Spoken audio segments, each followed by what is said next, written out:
నీటి భాష. నీళ్లు మాట్లాడతాయి.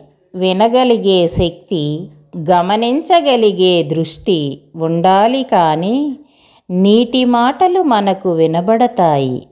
సముద్రంలో ఉన్న నీటిని చూడండి.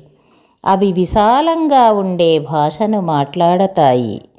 లోపల సుడిగుండాలు ఎన్ని ఉన్నా, రగిలే అగ్ని పర్వతాలు ఉన్నా పైకి ప్రశాంతంగా ఉండమని చెబుతాయి.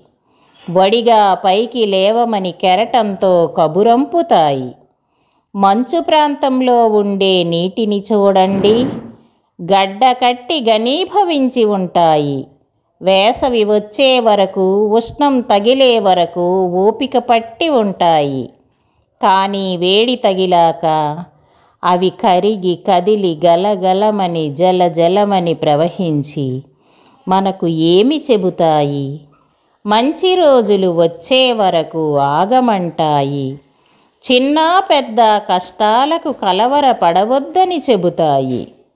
నదిలో ప్రవహించే నీటిని చూడండి. జీవితాన్ని తమలో చూసుకోమని చెప్పవు? సాఫీగా ఉంటుందా ఆ నీటి ప్రయాణం? ఎదుట కాసింత ఇరుకు, అంతలోనే ఒక మలుపు. జీవితంలో ఎన్ని మలుపులు వచ్చినా సఫలత్వం అనే గమ్యం వైపు చేరమని చెప్పవు? చెరువులో నీళ్లు ఉన్నంతలో సంతృప్తి పడమని చెబుతాయి. బావిలో నీళ్లు నీ దగ్గర కొంచెమే ఉన్నా నలుగురికి పంచమని చెబుతాయి. కళ్ళలో ఉండే నీళ్లు నీ దుఃఖాన్ని ఆపుకొని సంతోషాన్ని అందరికీ పంచమని చెబుతాయి.